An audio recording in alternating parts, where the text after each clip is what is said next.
Ang bagyong na may international name Sinlaco, inyo mapapasin na sa labas pa rin ng ating Philippine Area of Responsibility.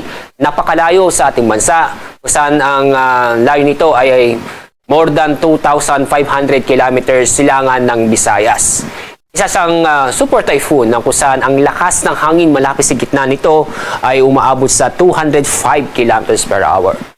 Inaasahan itong kikilos, January ngayon, west-northwestward at inaasahan itong hindi papasok o mababang tsansa na pumasok sa ating Philippine Area of Responsibility. Ang pagkilos ito ay maaaring lumapit sa bansang Japan. At inyong papansin sa ating itong binabantayang bagyo, walang epekto sa ating panahon ngayon.